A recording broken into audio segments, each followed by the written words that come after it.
tickets to be given away at the end of this season. For those wondering at home, we are not giving away any Grand Finals tickets this weekend. It is entries to the Euro Trophy campaign, but also the International Trophy at Le Mans in late July. And there will be a bit of a change around, I feel. I think that there will be a changing of the guard, specifically in Junior Max, but there are a lot of hard peddlers out there, and it is about who wants it the most. It is about who is the one that cannot crack under the pressure when the tough gets going. When it gets really tough out there, and you're fighting every single person out on circuit. It's difficult. It's not easy. But these drivers are hungry. They are motivated. They have, as Mark Blundell would say on Twitter, #the will to win. And that is what is the most important thing, because Sarah will definitely justify as a multi-time champion in her own right, the British Pro Kart Endurance Champion in 2015, the 2009 Ginetta Junior Champion, and then also Britcar in 2018 alongside Matt Greenwood at Tockwith Motorsport in the Ginetta G50 GT4. So Sarah knows exactly what I'm talking about, and it's nice to see that these youngsters, aged between 12 to 15, Sarah, that these are talents that we could really be keeping an eye on for the future, isn't it? Exactly that. Yeah, you probably see most of these people trying to get into the Ginetta Juniors. That's the one that everyone aims for, being on the British Touring Car package. So yeah, I think a lot of them will lie that up. If not, they'll be aiming probably for F4, I think. So yeah, definitely ones to watch right there. Indeed. So we are just literally a few seconds away, probably about 20 seconds for our last junior qualifying session of the weekend. 5 minutes. That's all they have. And if I'm completely honest, it is going to be even tougher when we get to seniors, because over 70 competitors, with the biggest majority coming from Great Britain of around 15 to 16 competitors. Right, the juniors are now on their way out onto the circuit, and there is, as I said, there is a whole host of talent, but they have to get out quickly. There were some changes made last season in terms of coming out of the pits within a certain time frame. The thing is that with this circuit, they do not have that opportunity. If they're running at 64-second lap times, to coin a phrase, effectively you've got this, which is your warm-up lap, your sighting lap to see where the grip is, then you've got your banker, then you've got possibly one, maybe two laps if you're lucky. If you're at the front of the field, like Schoenemakers is at the minute, the 202 from JJ Racing representing the Netherlands, he has got clear track. Next up, we got the 266 of the Czech Republic's Petra Babikova. Then just after that, we've got the 214 of Alexander Kohl, another one of the Spaniards, many Spaniards that we've got here this weekend for Dan Holland Racing.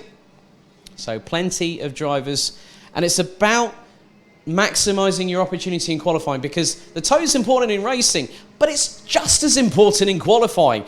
If you can get that brilliant slingshot coming out of the final corner, out of turn 18, as I think that might be the case for the 224, and that is of João Diniz from Portugal, based out of Madeira Island.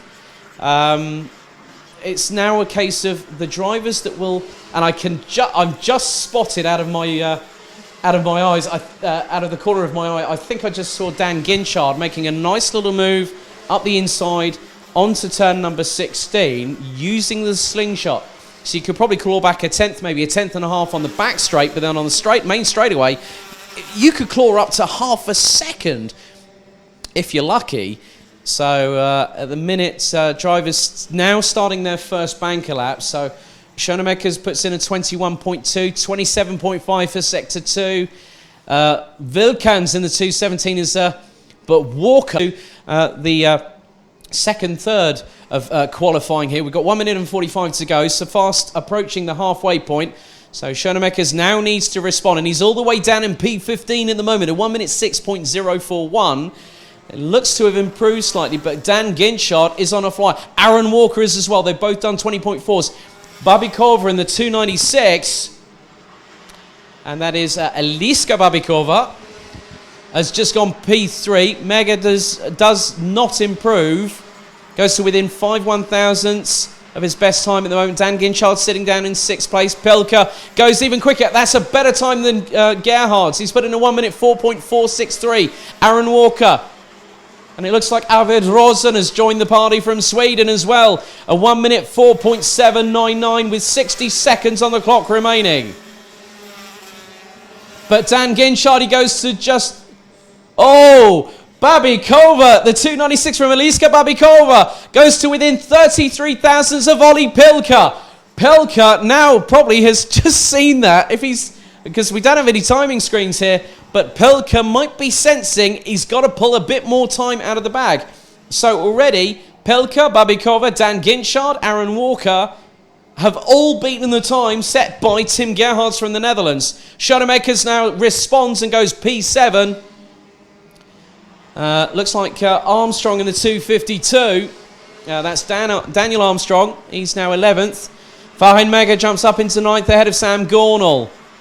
David Outliner from Poland, based out of South Wales these days. In the 265 goes P12. 0.792 of a second. We're now counting down the final couple of seconds. And so let's see who could get provisional... top time in this particular qualifying group. Group 2 of Junior Rotax. Ginchard has only got enough for P3. Eliska Babikova misses out by 0.082 of a second on pole position. So Pilka, I don't think he needs to do any more, really, does Olli Pilka. He pulled the rabbit out of the magician's hat quite early in this session, just after the halfway point. Eriksson in the 285. That's Theo Eriksson, who's running on the Cosmic chassis. Babikova goes... no, that's the other Babikova. That is Petra Babikova. So they are both in the top 6. So Eliska P2, Petra P6, and they are only separated by exactly 2.5 tenths of a second between the pair of them. That's brilliant. That's absolutely brilliant. 2 female drivers in the top 10, let alone the top 6. But Olli Pilka takes the top time out of any junior Rotax driver in this particular qualifying session. And 1 minute 4.414 from the youngster from Dan Holland Racing, representing Poland. And then Eliska Babikova in second. Daniel Ginchard in third, only 0.182 of a second off of Pilka's time. Aaron Walker, Sam Gornall, Petra Babikova rounds out the top 6. Arvid Rosen, and then Theo Eriksson. Lukas Schoenmakers recovers to take P9 ahead of Fahin Mega from Germany. 0.631 of a second separating the top 10. Aguilera in 11th, Daniel Armstrong, David Outliner. Then we've got Austin Lee, the youngster from originally Portland, Oregon, now in Nuremberg in Germany in P14. Nice effort from him on his first outing as a junior. Miro Halika, Vilkan Simisvara, Andrew Douglas in 18th ahead of Mackenzie Cresswell. Colin van Lammeren from the Netherlands rounds out the top 20, separated by just over 1.1 seconds. Janis Stiak, Alexander Kroll, Carl Gustav Borgard. We've got Denise and Falka rounding out the entire field. 25 drivers, Sarah, separated by just under 1.9 seconds. That is incredibly close.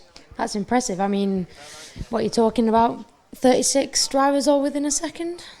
Over 2 grids. That's impressive. That is I think, in the words of my good friend, one of my good friends, you know who you are, that's absolutely mental. And I will be messaging said person a bit later on.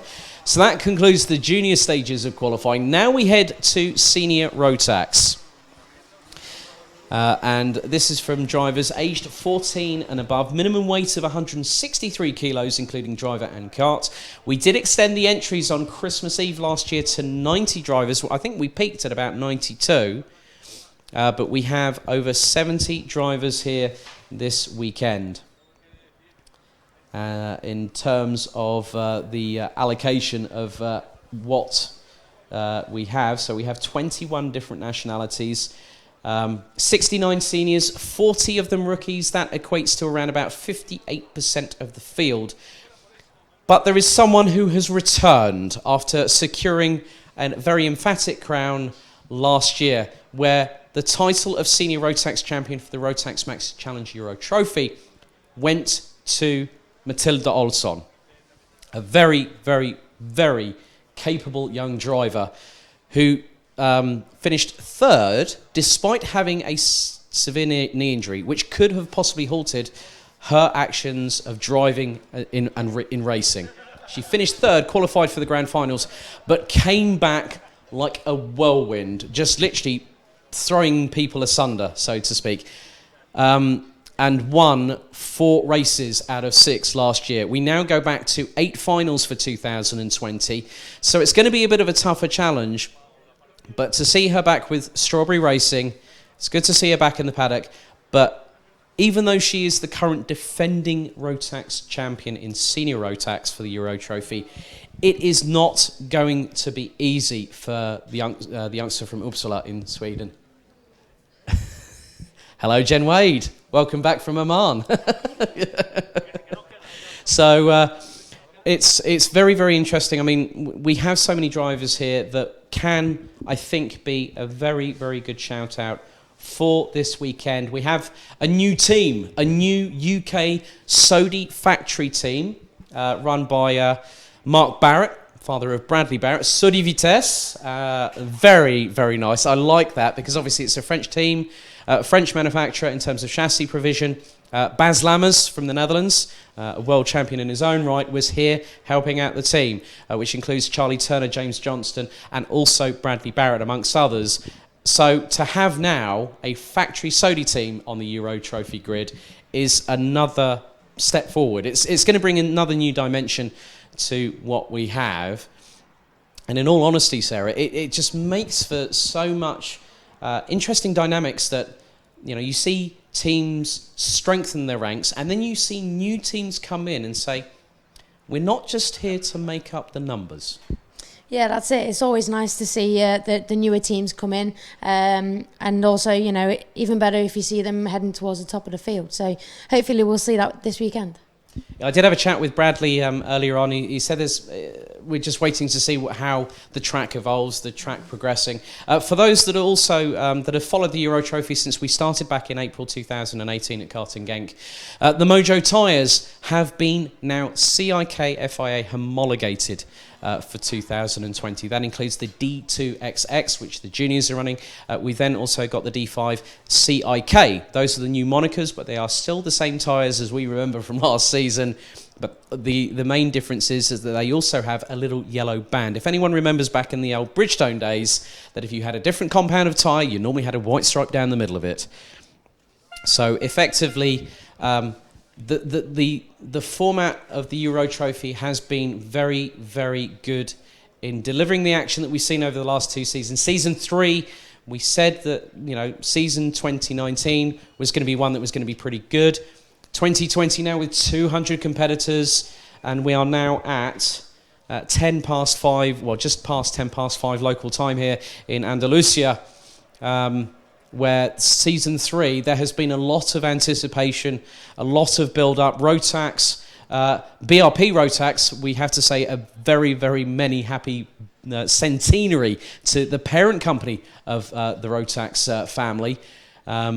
Started out in 1920. Obviously, Rotax, in terms of the karting side, celebrated its 20th anniversary last year. And for us to bring 200 competitors to southern Spain in the sunshine is nothing short of a welcome way to kickstart the season. So realistically, I just think that there are so many drivers that are just sitting there. They are just waiting.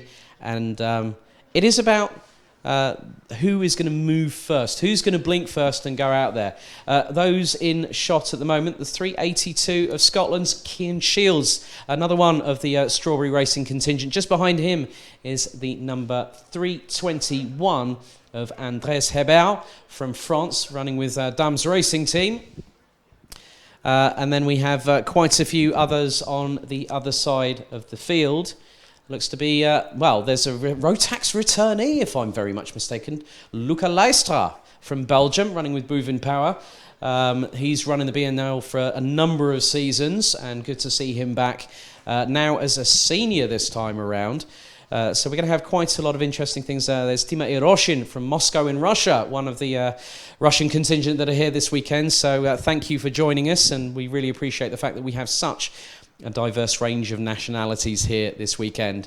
And we are about just under a minute to go from qualifying, but now we get into the I think it's what I'd like to call the mushroom cloud of Rotax racing, because no matter what happens, things can kick off at a moment. I mean, you know from your own experiences within karting itself that once the visor goes down, the red mist sets in, it doesn't matter where you are on the grid, something might happen.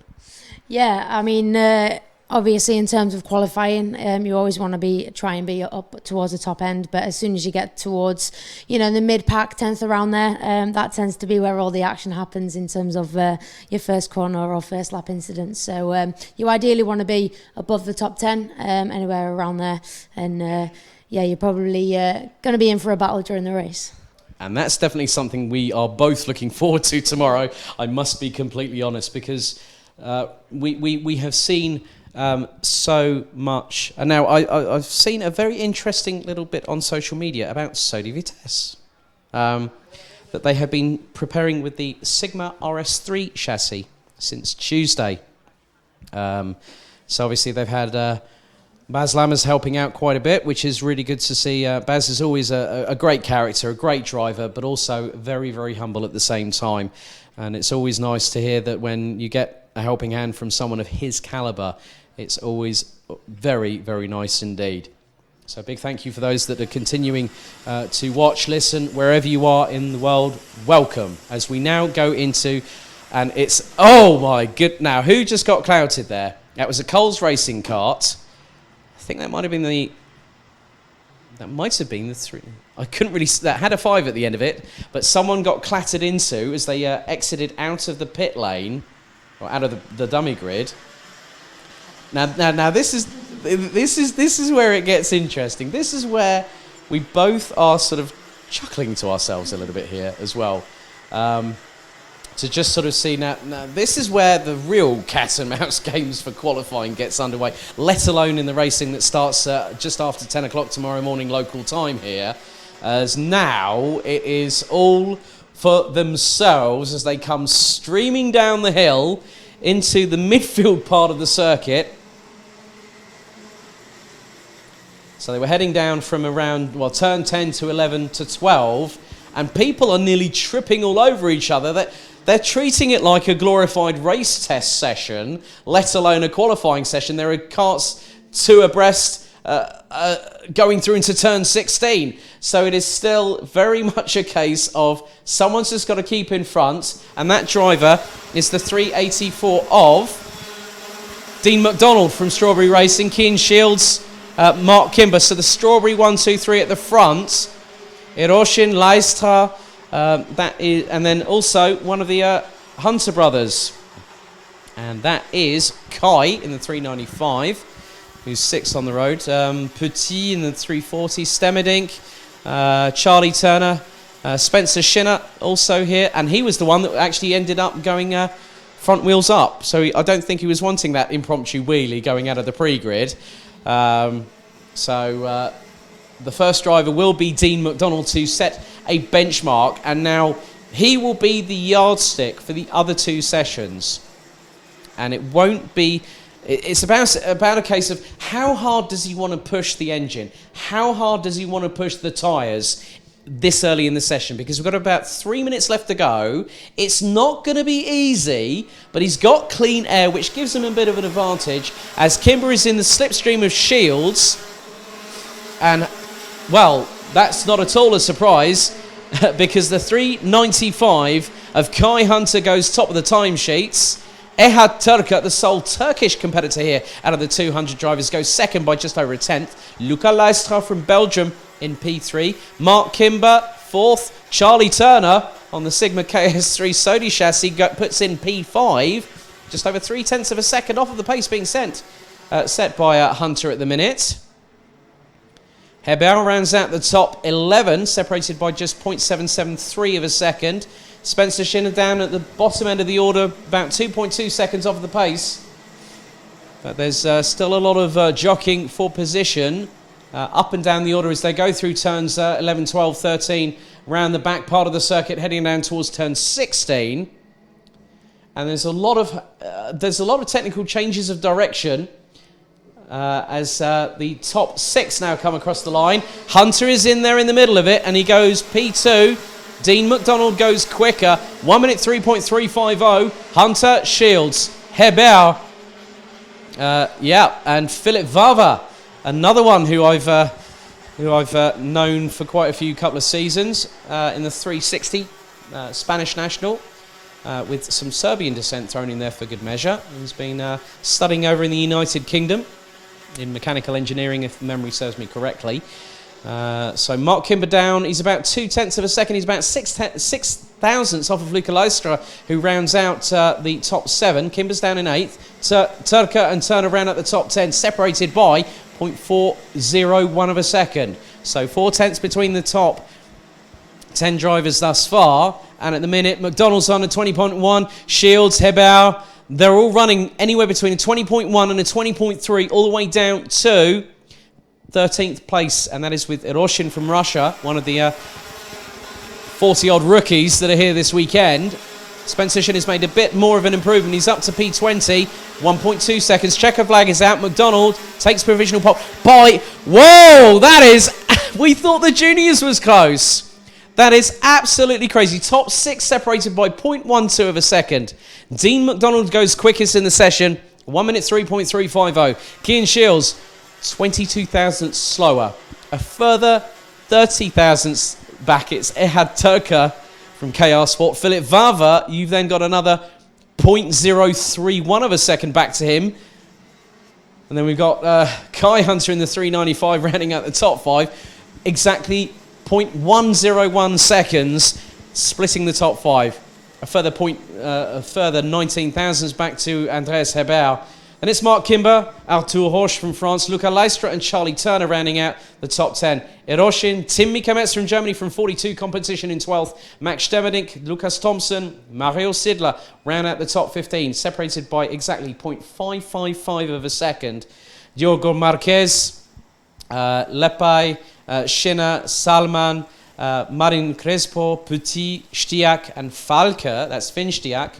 Yanni will be in, is competing here this weekend as well, but that was even crazier than I thought it was going to be. Top 20 separated by 1.082 of a second. And again, we've been talking about that on the juniors, and now the seniors just go, well, if the juniors can do that, we can go one better. Yeah, I think with the amount of seniors we've got here this weekend, I think we're going to be up for some good battles out there, I think. Just seeing them trying to get out the dummy grid was interesting enough. Yeah, I definitely agree there, Sarah, because it was one of those moments that you needed to see it to believe it. But it's just incredible how competitive all these drivers will be throughout the course of the weekend, and I can guarantee you this much: my voice will get hoarser and hoarser as the weekend gets along. We're only through qualifying at the minute, part of it, but it's going to be that sort of that fine line between how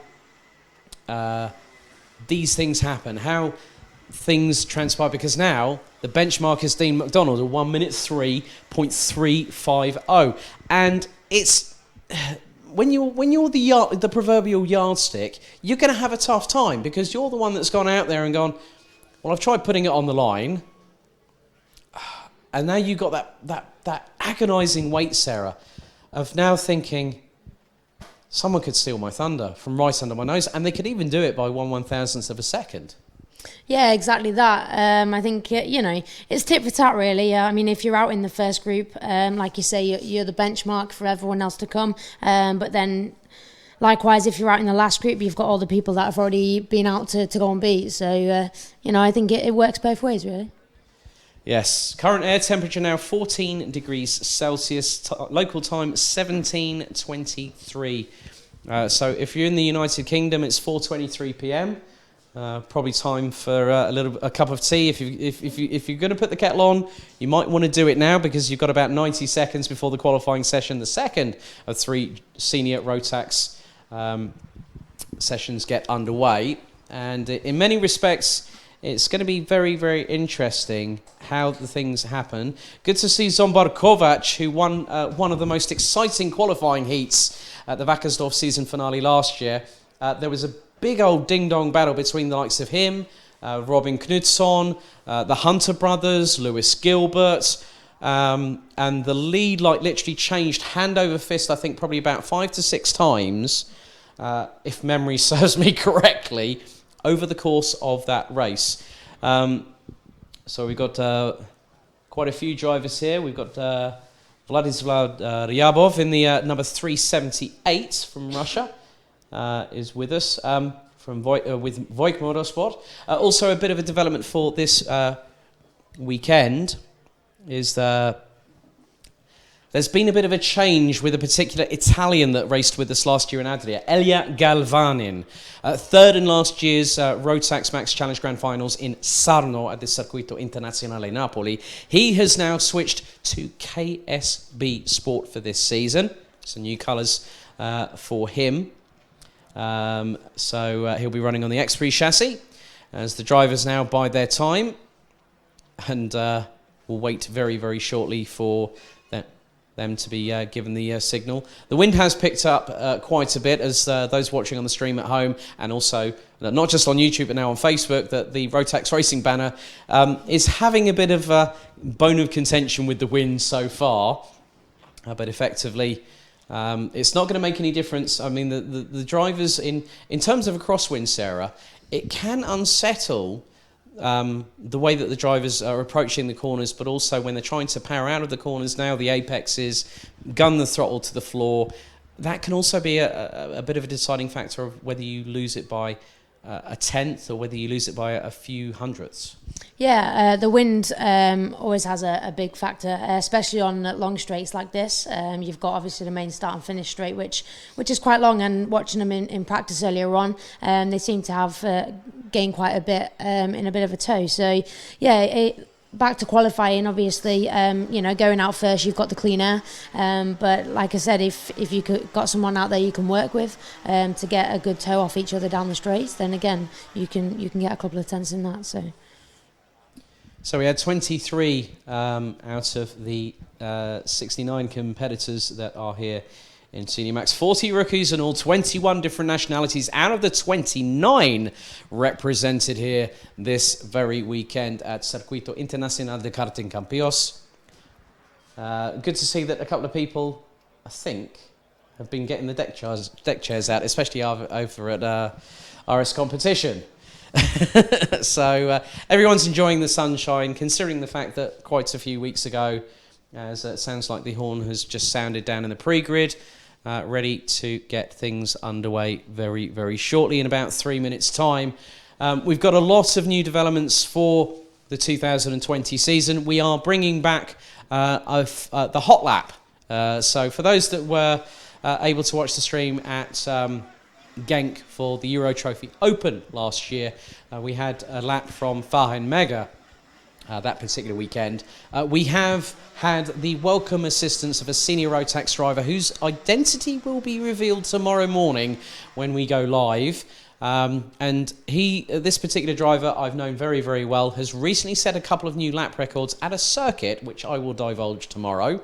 But there is still quite a lot of action to happen. We've got this, plus another senior Rotax session to get underway.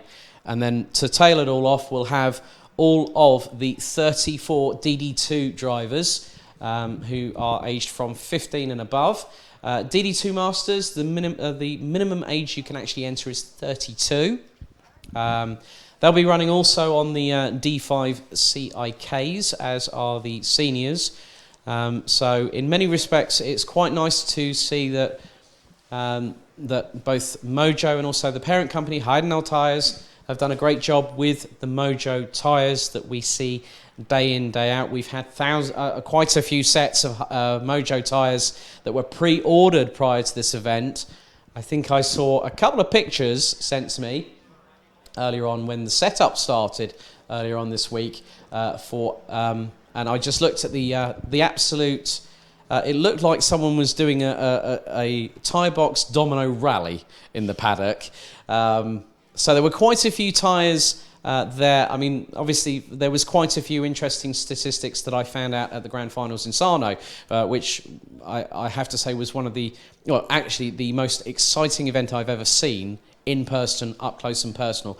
Of course, yes, I was doing some work there and also jumping on board with a fellow friend and voice in the Rotax family, Mr. Henry Baudet, who did a great job alongside Jen Wade at Muscat Speedway in Oman last weekend, where they also had the 6th round of the Rotax Max Challenge UAE, which will head off to Al Ain Raceway for its penultimate round next month. So effectively, the drivers now have about 19 or so seconds as for those watching at home on YouTube or Facebook, you can see just how much of a crosswind there is. And that looks to be actually a headwind going down into the back straightaway. And that's not going to make it easy because now Dean McDonald has got that benchmark. Could the headwind cause a problem? And I have a feeling that that might be the case as the first drivers. Let's just hope that no one trips all over each other this time, as they now make their way out onto the circuit, coming through the first corner here. 18 turns in total here at the 1,580 metre circuit here at Circuito Internacional de Karting Campillos. So now it's just about getting the tyres up to temperature. Some drivers, maybe in the previous non-qualifying practice session, will have gone out on fresh Mojo tyres. Probably just as Sarah alluded to earlier on in the broadcast, to get the glaze off it, that initial chemical layer that seals the compound, and as soon as you get that sort of scraped away, scrubbing it off through weaving, sharp braking, and a host of other different tactics that you can use to do so, within the regulations, of course, to make sure that you have that opportunity to get the kart's tyres in the optimum window to maximise traction coming out of the corners. Also manipulation and braking as well as a key point with the Mojo tyres.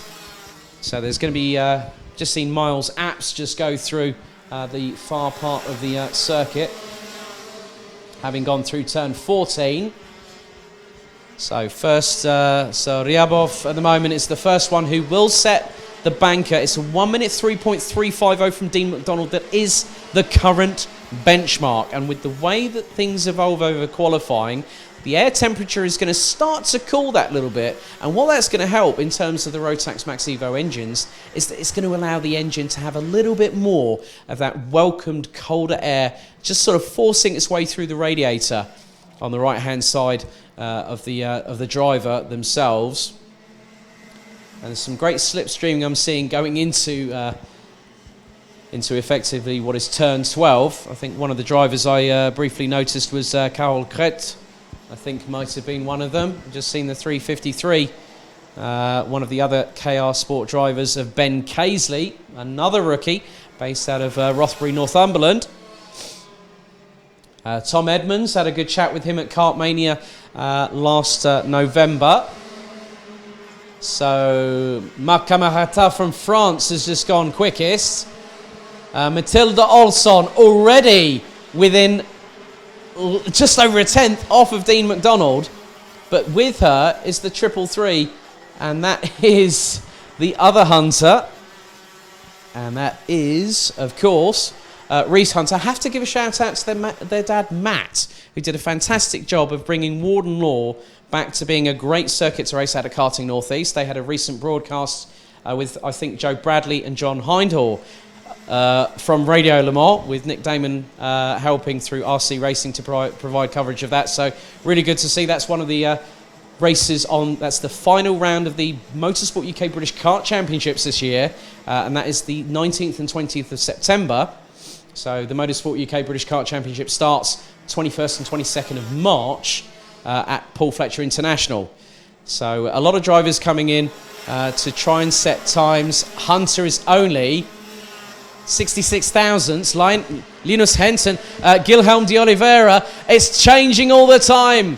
Valtonen from Finland has put in a 1 minute 3.066. Quickly followed by Matilda Olsson by just 21 thousandths of a second. Guilherme de Oliveira from Portugal representing KR Sport P3. 0.143 off of Valtonen. Zombar Kovac, Hunter, Ben Casely, Lewis Gilbert, the dual-right diamond. He's now going to be shining through with Strawberry Racing. Linus Henson, Elia Galvanin, Jansson also rounding out the top 10, separated by just over 5.5 tenths of a second. But Olsson and Valtonen, they are battling. And whoa, that's Olsson and de Oliveira have just set exactly the same first and second sector times. A 20 flat, a 26.5. Ben Casely's just done the same. If we have it that we have a de Oliveira does not go quicker, neither does Olsson. Olsson does a 1 minute 3.1. Oliveira a 1 minute 3.117. Miles Apps jumps up into 9th place. Drops Elia Galvanin from Italy from KSB Sport down to P10. Felix Jansson now in 11th ahead of Makamahata. Mads Ries was originally a junior with us. He's now a senior. Breur looks to be there. Rasmus Friedel looks like James Johnson down in 16th. Bilou, Fabian Bock, Karel Kretz. Then we've also got Flint Schuring in the 316 there. Based out of Utrecht. Antoine Antier looks like he's just made an appearance, and that is not really what you needed, so won't set a lap time. Checkered flag is out. Okay, 304 is going to cross the line. That is, 304 across the line. That's Karel Kret. De Oliveira, Olsson don't improve. So in that session, on a 1 minute 3.066, that is the 3:02 of Boris Juho Valtanen from Finland, who has eclipsed Dean McDonald's time by nearly 0.3 of a second, by about 0.29 there. So Juho Valtanen ahead of Matilda Olsson, Guilherme de Oliveira, Ben Casely. That's a great showing for the Brits in P4. Zombar Kovac from Hungary in P5. Linus Henson ahead of Lewis Gilbert, Reese Hunter and Miles Apps, with Elia Galvanin from Italy rounding out the top 10, ahead of Felix Jansson from Sweden, Makamahata from France, Mads Ries, Storm Breur, Rasmus Friedel, James Johnson, Anthony Bilou from France, Fabian Bock from Germany from Voigt Motorsport in 18th, ahead of Karel Kret. Flint Schuring from JJ Racing rounding out the top 20. We thought the top 20 was close in the previous session. It's less than 0.9 of a second. Ryabov from Buvin Power in the 378 from Russia, P21.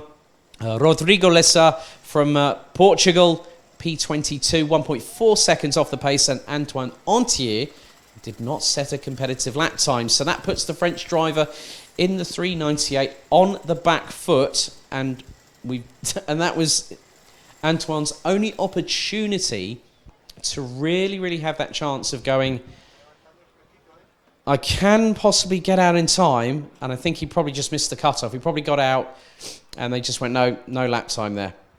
On the stream at home, if you're watching on Facebook or YouTube, wherever you are in the world, thank you for joining us. The driver front and centre, the 314 of Maurice Schuring, brother of Flint, celebrated his 15th birthday this week. I think it was yesterday, as a matter of fact, so many happy returns to him. Right, so we've had, left front wheel has come off Antoine Antier's kart. So a big thank you to Hyundai Gibraltar for providing us with the brand new Tucson as the official recovery vehicle for the event. So Antoine Antier is not going to be very happy, I think. But Sarah, technical issues do happen in qualifying in the race, and it's a shame because he probably just thought, I've got a chance, goes out, left front wheel comes off, and it's all just like thrown to the crocodiles. Yeah, unfortunately, these things happen in all forms of racing. So it's just how he goes back and deals with that now for the rest of the weekend. So we've got about 6.5 minutes until qualifying. There's still plenty to come from us here at the Rotax Max Challenge Winter Cup being held at Circuito Internacional de Karting Campillos. A fantastic, it's quite a nice change from the recent weather in the United Kingdom and obviously across continental Europe. Obviously, Storm Ciara hit and then Storm Dennis decided to become a menace. I just had to throw that one in for good measure. For those watching in the United Kingdom and you remember Dennis the Menace, you know exactly what I'm talking about because Sarah is laughing about that as well. So it's really good to see that. And though, right, now I know who that is front and centre, Mark Barrett. For those watching on, that is the face. Yeah, give us a wave, Mark.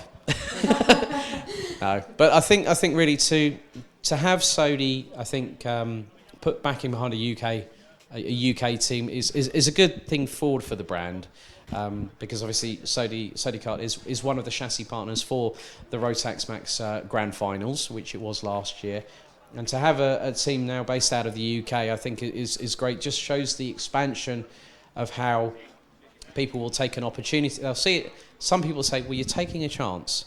And others will say, I'm taking an opportunity. And so, yeah, we've got a lot, I think, to come from Sodi Vitesse, who, funny enough, actually took their first victory at Paul Fletcher International at the second round of the Trent Valley Kart Club Winter Series. The winner of said event in Senior Rotax was none other than Bradley Barrett. But it showcased that the Sodi, when you hook it up, it's like with any kart, I think, in many respects, Sarah, that you hook the kart up right and it feels like it's absolutely planted. Whatever you do, the steering input, the throttle modulation, the braking, controlling the slide going through the corners, if it responds in the right way, you always feel that little bit more comfortable and just able to push that envelope. Yeah, you supposedly want the car and the driver all as one, working as one, Yeah. Which is difficult to get, but you always know when you cross that line. Obviously, the guys will have the lap times on their steering wheel, so they'll know when it feels like it's been a good lap. But even if you've just had a really good sector one and you think it feels good, something that feels good to yourself isn't always fast. So, yeah. Well, just having a look at the times from the last session. Valtteren, Olsson, De Oliveira, Casely, Kovac and Henson all posted faster top. Actually, I think, yes, Lewis Gilbert did.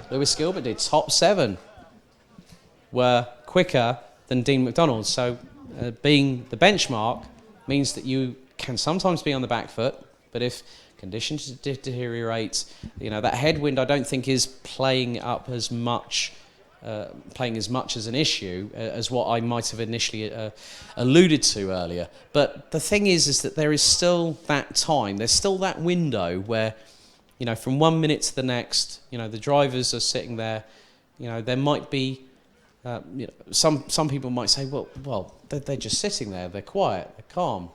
But the thing is, it's like a duck, calm on the surface, paddling like heck underneath. And there is so much going through these drivers' minds as to what they might do as a strategy.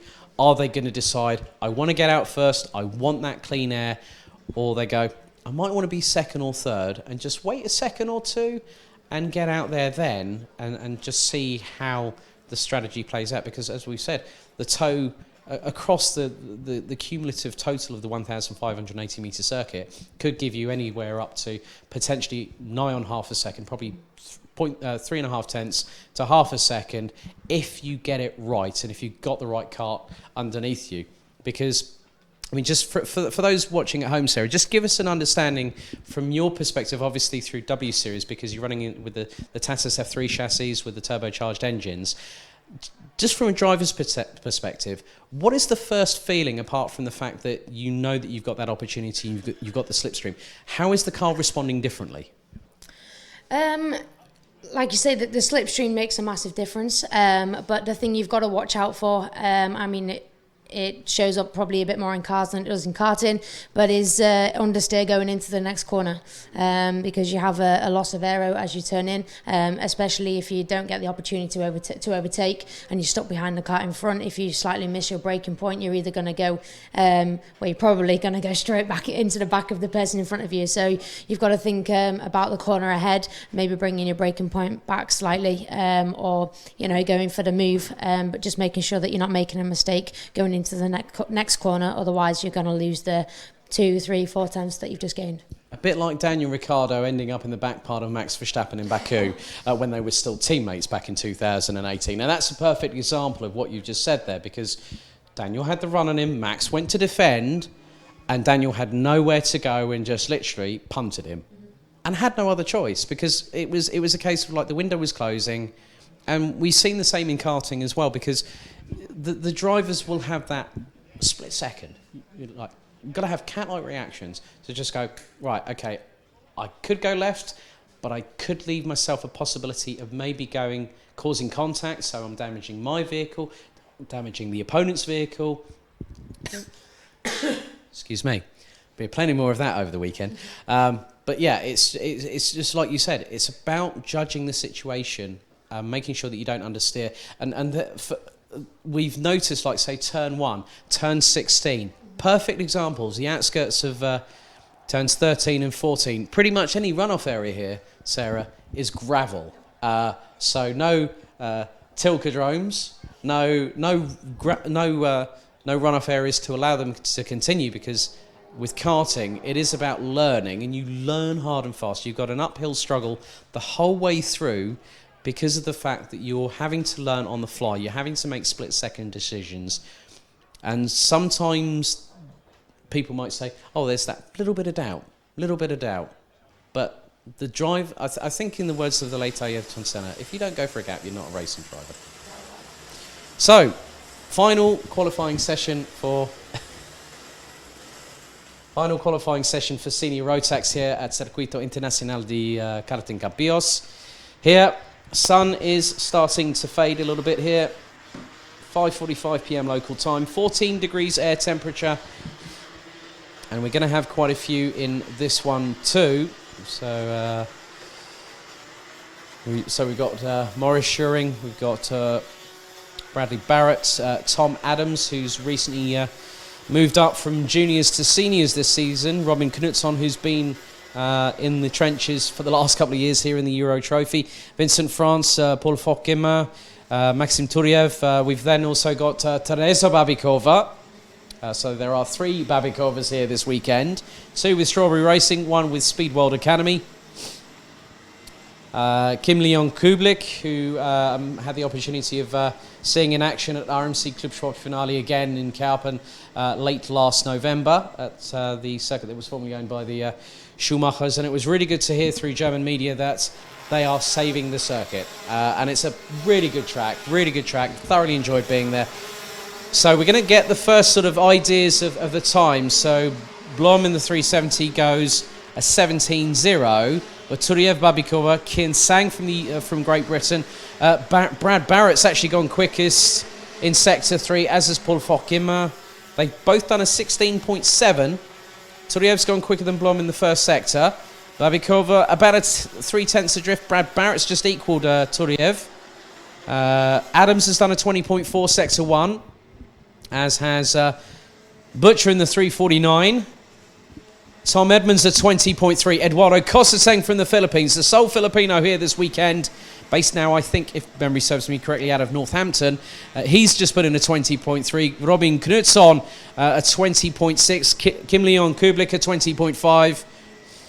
And at the moment, Turiev, Babikova, Barrett, Gerhard, Fokima, they've all done a 26.7. Blom is the quickest in sector number 1. Sector 2.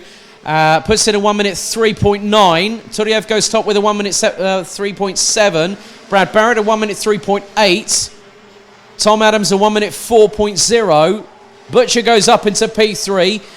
Times changing every single moment. Tom Edmonds goes top, 1 minute 3.424 from KR Sport. Cosateng now behind Turiev in P3, 0.367 seconds off of Maxim Turiev. Brad Barrett is only 17 thousandths off a P3 in this session with just under 2 minutes to go. So it's Edmonds, Turiev, Kosteteng, Barrett, Butcher, Blom, Adams, Forkeman, Gerhard, France, Babikova, Schuring, Oksanen. That's Una Oksanen from Finland, Robin Knutsson, Luna Blum from the Netherlands in the 319, Cisneros Salas in the 308, 16th ahead of Jori van der Eyck, Kublik, Kian Sang, Capitan from France running out the top 20, all separated by 1.571 seconds. As some more drivers come across the line. Blum goes second quickly, but Turiev goes second. Babikova up to P7. Now drops down to ninth as Gerhard and Fokkima working together, it looks like, in quali.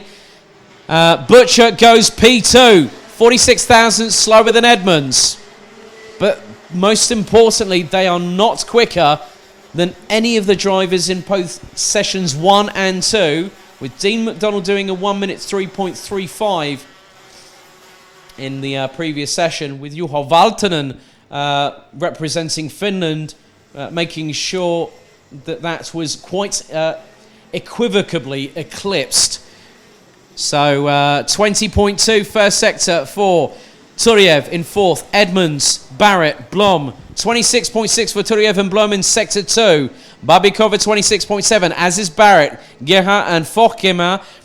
Blum, Adams, they've all gone 26.7s, but Turiev and Butcher might improve. Turiev set a best sector 2, doesn't improve. A 1 minute 3.624. Babikova up to P7, ahead of Kian Sang. Tom Adams now goes P7 ahead of Babikova. Sang and Luna Blum, who rounds out the top 10. 0.416 of a second. Checker flag is out. Edmonds doesn't improve but stays P1 for the minute. Kosteteng will stay P3 for the moment. Knutsson rounds out the top 10. Morris Schuring P14 ahead of Vincent France and Jori van der Eyck, who rounds out the top 16, all separated by 0.724 of a second. Kim Leon Kublik 0.805 of a second off of the pace in 18th. Arke Montoro in the 392 will be 23rd quickest on a 1 minute 7.013. That's 3.5 seconds off the pace, so might have had a few difficult laps. But Juha Oksanen in the 318 sets personal best in first and second sectors. Turiev will stay fourth. Just waiting to see what Brad Barrett does. It doesn't improve that time. P5 for the Brits. Fokkerman takes 7th ahead of Tom Adams by just 8 1/1000ths of a second. So we're just waiting for Blom in the 370. So Tom Edmonds takes the session. So the Briton from KR Sport in the 355 takes the top time in qualifying practice group 3 for senior Rotax. 46 thousandths ahead of Butcher in the 349. Kosteteng takes third. Turiev fourth. Barrett in fifth. Blom in sixth ahead of Fokkema. Adams, Babikova, Kian Sang rounding out the top 10. Robin Knutsson and Luna Blum the top 12. Kilian Gerhard in the 306 from France, 13th ahead of Morris Schuring from JJ Racing. Kraft Motorsport, Vincent France, Jori van der Eyck from RB Motorsport. Una Oksanen, Kim Leon Kublik from Kraft Motorsport rounds out the top 18. Jose Luis Cisneros, who actually had, through an anonymous backer, a brand new Kart Republic chassis sent to the 308 from Spain after his previous chassis was quite literally, I think in the words that we would say, we'd either say totaled or written off. Oksanen, Capitan, Dennis and Arke Montoro round out the top, the 23 strong. That concludes qualifying for the senior Rotax division ahead of tomorrow's action, which will start with the first of multiple qualifying heats. We have 5 groups of seniors. We will start with qualifying heat 1, groups A and B at 20 past 10 tomorrow morning local time. For the UK, that will be 9:20 a.m. So you might as well make sure that you've had your fry up and your however many cups of tea, and get seated in front of the goggle box. So effectively, there's still quite a lot to decide over the next few... Well, we've got 2 more sessions of qualifying still left to go here at the Rotax Max Challenge Winter Cup, hosted and promoted by Camp Company GmbH and MW Race Consulting, being hosted here at Circuito Internacional de Karting Campillos in Andalusia, just an hour north of Malaga International Airport. So next up, it is DD2, and quite a few... the good thing about this particular category is that some of the drivers will be as young as 15 coming into this class, and that really adds a nice little dimension. It's a different proposition. It's a 2-speed gearbox, and it will have a different centrifugal clutch in prospect. It's very different in terms of the application, but once they get going, the DD2s do quite literally fly around the circuit, and there have been some fantastic battles. For instance, the DD2 final at Sarno last year was absolutely breathtaking, because there I was. Let's have a look at the replay here, just through a little bit of the action a bit earlier on. So you can just see some of the drivers coming through into the pits here at Karting Campillos. A new feature again. We have upped the ante for 2020 here, but it's just really nice to see. And the good thing is those replays will be provided all the way through every single race weekend for the Rotax Max Euro Trophy. But in many respects, I was alongside 12-time Rotax Max Challenge Grand finalist himself from Canada, Scott Campbell. So if you're watching, buddy, I hope you're keeping well. I hope that snow goes away quickly so you can enjoy some sunshine like we are here in Andalusia. We were literally watching our smartphones for the timing and just watching the absolute fierceness of competition at Sarno for the final. And we were both like Jim Carrey from The Mask. Our chins were like hitting the ground every time someone pulled off an absolutely blinding overtake, whether it was around the outside, up the inside. You just did not know where to look, because everywhere up and down the field there was at least 2 or 3 karts battling away. There's quite a few drivers that have been with us in previous seasons. Manuel Tenschert from Austria with KSB Racing. He's running in the 484. Also, we have someone that was very, very close to winning last year's DD2 category.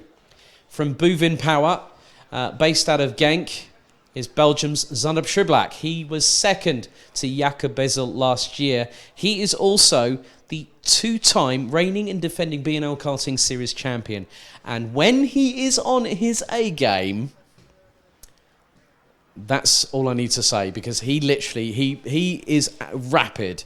He's had a bit of difficulties last year in the Euro Trophy. I think he went straight on at Christianstad, having an issue with the steering, but he's back now for 2020. He's been around in karting for quite a bit of time. He's been running, as low as he's been in the micro max category at the B&L back in the early 2010s, and now to see him, he was very, very quick all the way through the grand finals at Sarno late last October, where we had, I've never seen so many mosquitoes.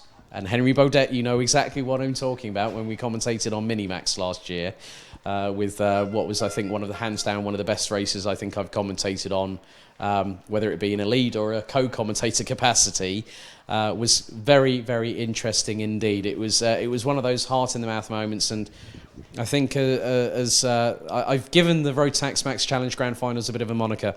The chaotic carnival of colour. 360 drivers, not including the 10 DEKM drivers that joined the grand finals last year, from nigh on 60 different nationalities, from all 4 corners of the globe. And the walkout parade, I think, was something I have never, ever experienced. And if I'm completely honest, I'm looking forward to when the grand finals head to the Bahrain International Karting Circuit this year, between the 7th and the 14th of November.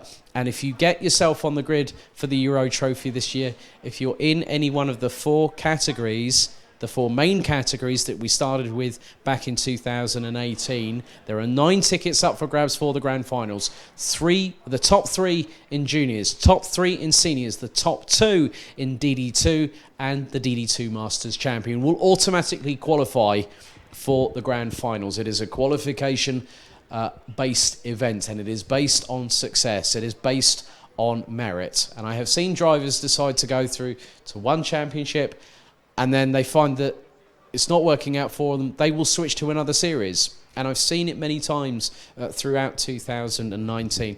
But Sarah, we're now getting into the penultimate qualifying session.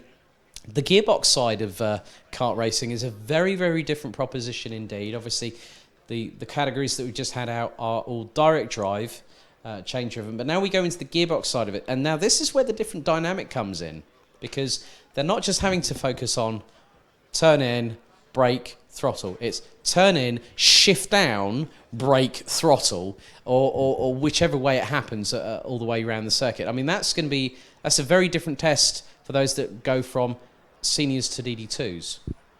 Yeah, like I say, it's just one more thing for them to factor in. I think it's nice to see a different form of karting still around with the gearboxes. Something I never actually got to experience myself. I just made the jump into cars. But it's great to see them out on the track. But like you say, with the changing gear, it's whether they change before the corner, mid-corner. It's making sure you get that gear change done at the right part of the corner.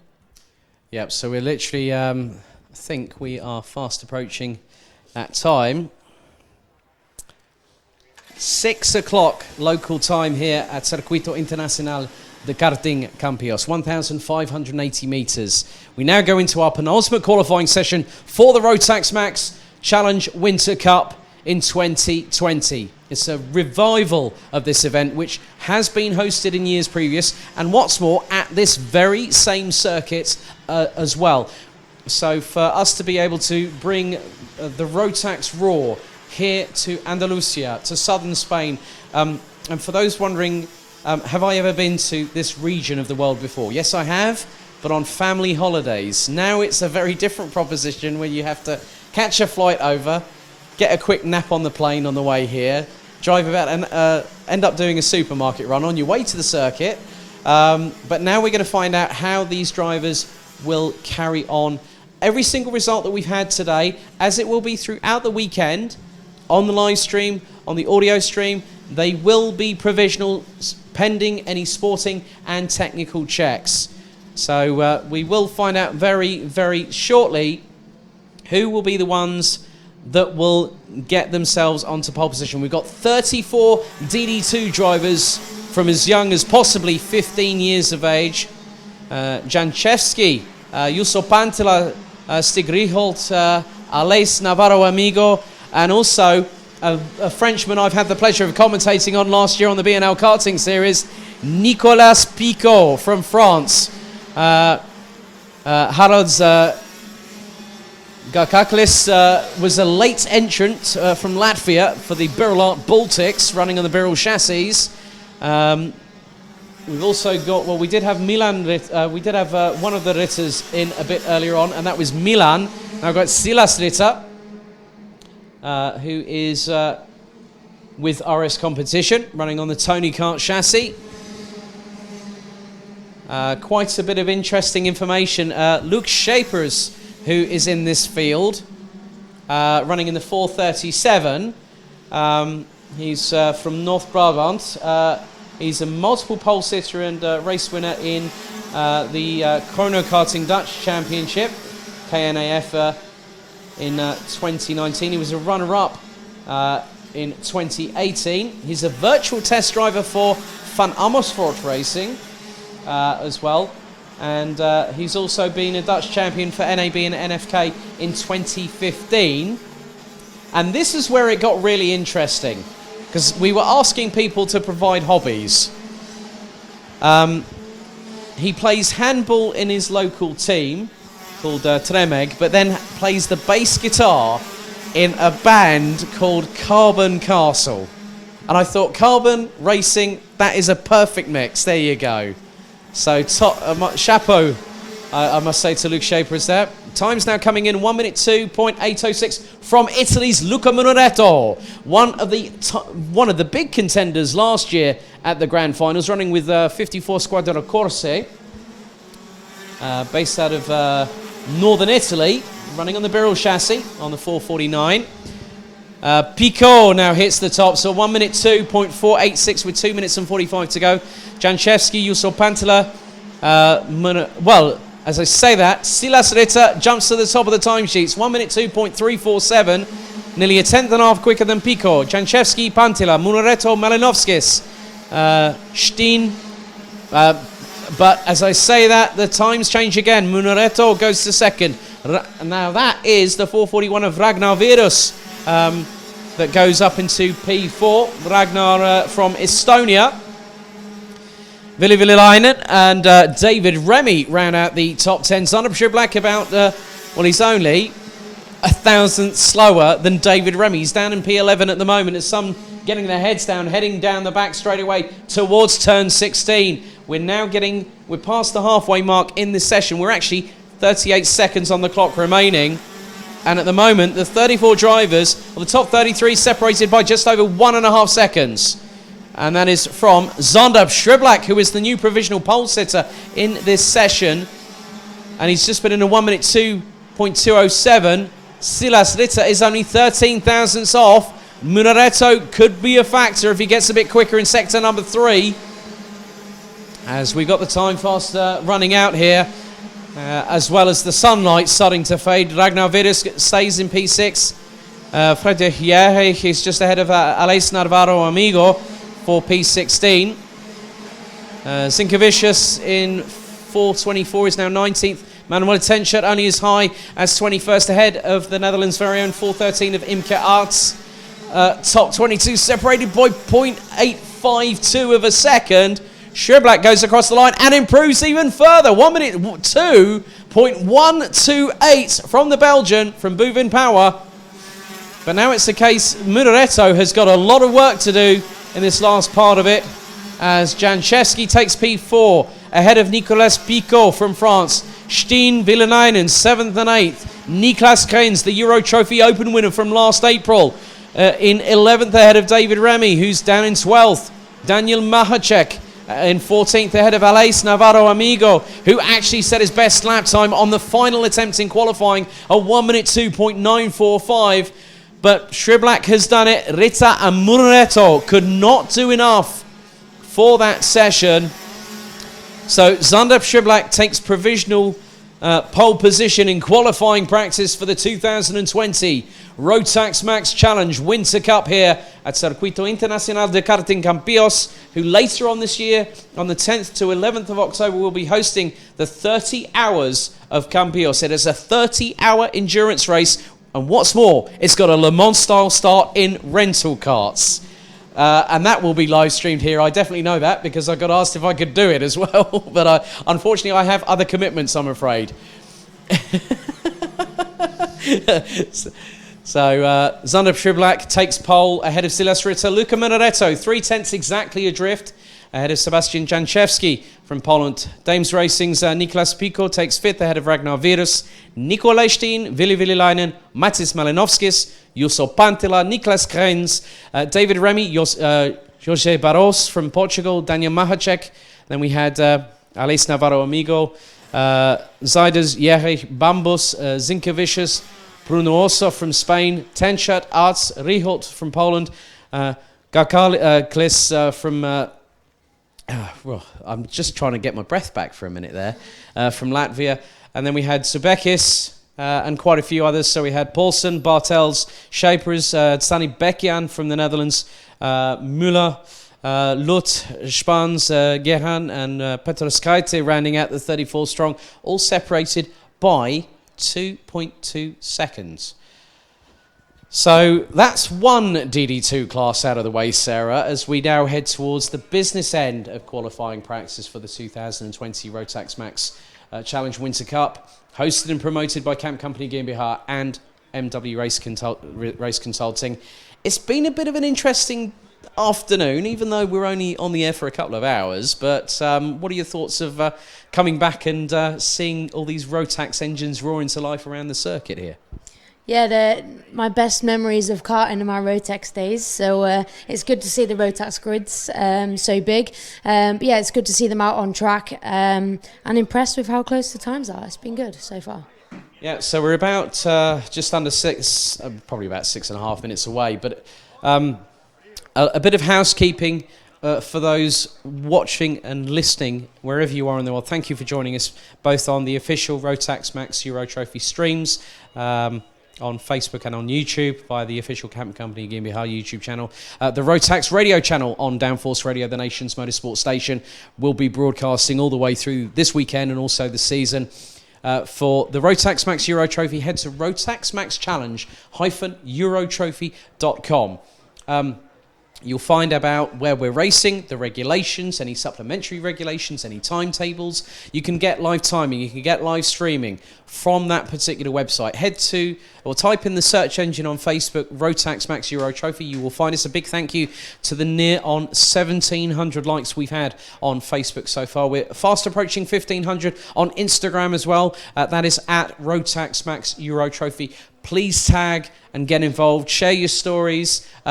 We want to see as much activity throughout the paddock, throughout this weekend and also the coming season. The sun is starting to fade. Sunset predicted at around about, I think it's 7:05, which is just under 55 minutes' time. And it's been quite a nice change. Well, for me to come to another new circuit, to have a new member of the broadcast team. It's great to have Sarah on board. Of course, those who aren't already aware of the news, that we will have Anthony Jordan, based out of Silverstone, joining us for the 4 remaining rounds of the 2020 season.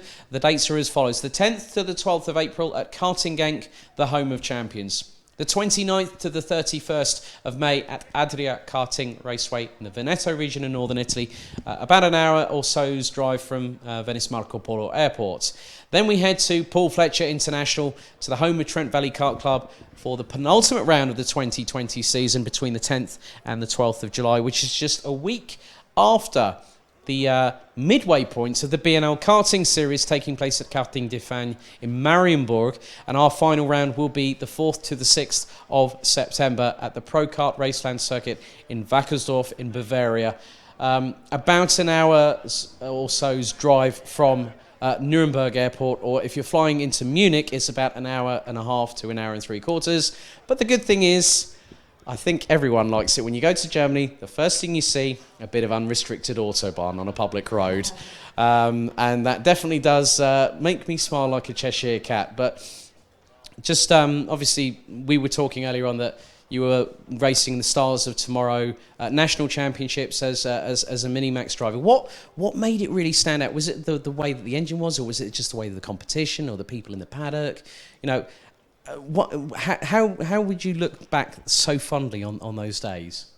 I think the karting days are probably some of your most important days. I mean, admittedly, when I originally started karting, I was nothing fantastic, but without what I learned back in my karting days, I wouldn't have made it to where I am in cars now. You learn all your basics in karting, you know, all the way from your braking, your accelerating, learning how the kart works, how engines work, you know, all the way to your overtaking. So you learn a lot of kart craft, and it's very important. I mean, you see a few people jump straight into cars, and you always see a difference, you know, in the way that they act on the track compared to the people that have been doing it for a number of years. So yeah, it's some of the most vital years of racing is karting, for sure. That's very, very true. Well put there, Sarah. And I couldn't agree more, because the amount of drivers that we now see in Formula One, you know, Charles Leclerc and Max Verstappen, very much rivals back then when they were racing each other. And it still goes on today in the pinnacle of motorsport in Formula One, obviously with them now having their last year under the current regulations before the massive change in 2021, which I'm looking forward to, because I think that with that we need an equaliser. And I think Ross Brawn has really done a fantastic job with trying to bring something that is not only going to appeal to us that have been watching the sport for years, but then the new generation, because obviously with hybrid technology being a part of the modern automotive infrastructure when it comes to major manufacturers, both whether it be volume manufacturers to even high-tier luxury cars such as Range Rover, Jaguar, and some of them are even going full electric now, which is just showing how much the automotive world is changing. But with it, in correlation, the motorsport world is changing. Because if you didn't see a big announcement that was hosted thanks to our good friends at IK Media, the promoters of the DEKM, the German Electric Kart Championship, we have a very exciting proposition, because along with the 4 categories that will battle out for the 4 titles at Wackersdorf, the DEKM and the brand new Project E20 that was unveiled at Circuito Internazionale Napoli in Sarno last year is coming to the finals for Rotax Euro in 2020. So we will be crowning 5 champions. The DEKM, I think it's a great thing, Sarah. I think with modern day automotive technology that we see the correlation that it's not happening just in Formula One or hybrid technology in the WEC, but now we're seeing it in karts that are 100% electric. And there's one guy here who's driven the previous generation, Bradley Barrett, in the driving the Rotax Thunder. But the E20 now is just showcasing how that when one manufacturer puts their mind to achieving something that's going to have a great bit of action for us, I think that's going to be the case, wouldn't you say? Yeah, definitely. Like you say, it's the future, not only in cars in general, but within motorsport, it's definitely going to take over in the coming years. So to introduce it from the grassroots is very important, to get the youngsters to understand. Like I say, that's the future and that's the way everything's going. So we now get underway with our final qualifying practice session of the 2020 Rotax Max Challenge Winter Cup here at Circuito Internacional de Karting Campos in the southern Spanish countryside. So the timer has started to count down, and we have it might be our lowest grid, but I will assure you of this, that it will have the most varied types of drivers that we have, including the person that is I think, if memory serves me correctly, is the most decorated Grand Finals participant in Rotax history. And that is the number 555 of Christophe Adams from Belgium. 14 times. He is a 2-time winner of the Grand Finals.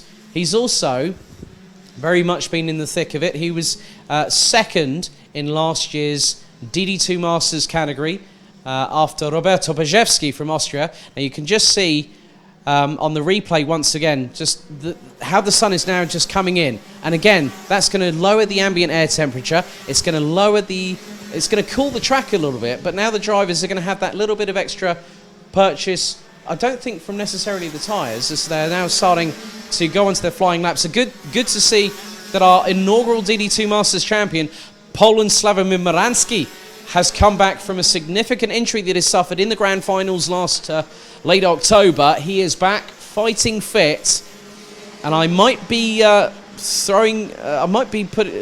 going all in very early, but I think he's going to be one of these drivers that we have to see as a potential candidate to regain the title. He was fourth last year behind Michael Becker, Christophe Adams and Roberto Bajewski, not for the want of trying.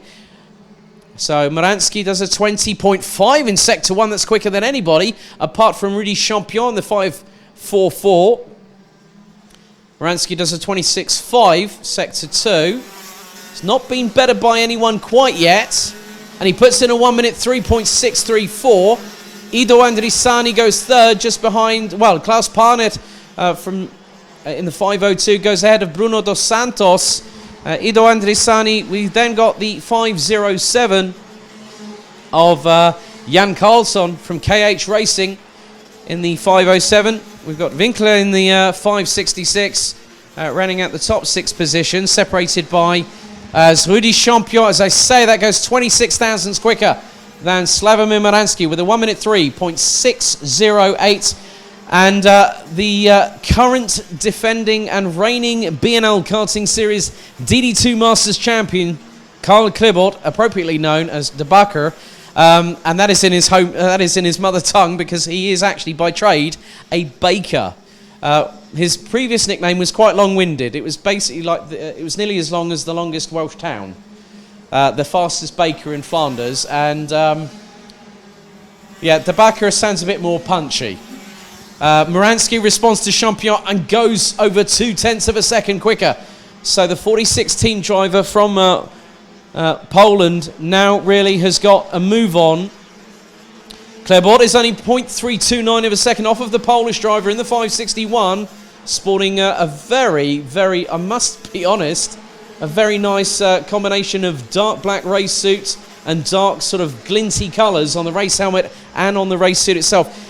Champion does not improve, but Karl Klebert does now respond. Goes to just over 1/10.5 slower off of Moransky. 1 minute 3.530.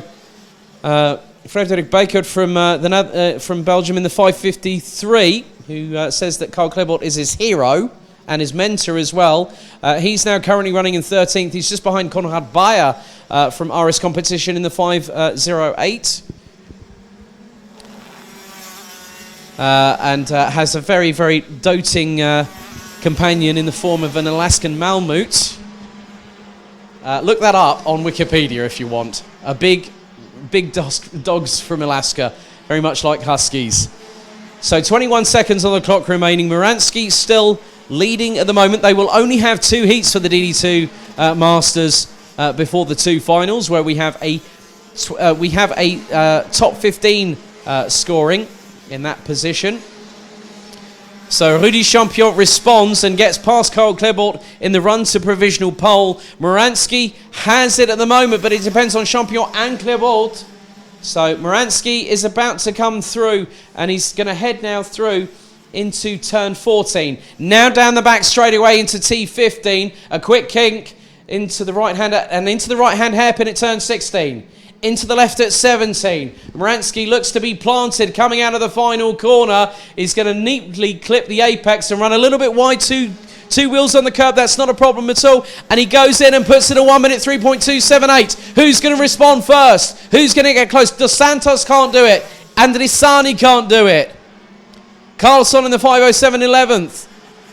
Karl Klebert is 0.3 of a second off of Moransky in the first sector. He's a further 10th off. He's 0.4 off of that. I don't think it's going to be enough. Rudy Champion is a 10th off of Moransky. If he could put in a 16.4 and possibly eclipse. No, he can't. The Frenchman can't do it. A 1 minute 3.348 for Rudy Champion. On that particular lap time, Karl Klebert, unfortunately, could only muster as much as a 1 minute 3.701. Bruno Dos Santos takes P4. P5 goes to Winkler, Marco Winkler on the Sodi chassis from Germany. He takes P5. Franck Laverne in 6th place, ahead of Andreas Schindler from Germany. Ido Andrisani, Christoph Adams rounds out the top 9 positions. Looks like Klaus Parnet from Germany from RS Competition will take 10th place after that.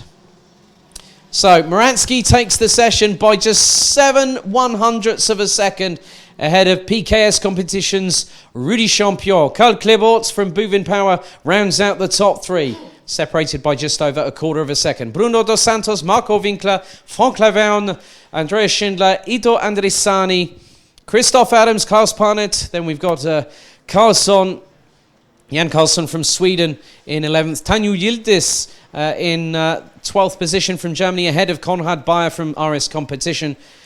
Frederik Bakert from East Flanders in Belgium. He's 14th, ahead of Pinilos in the 514.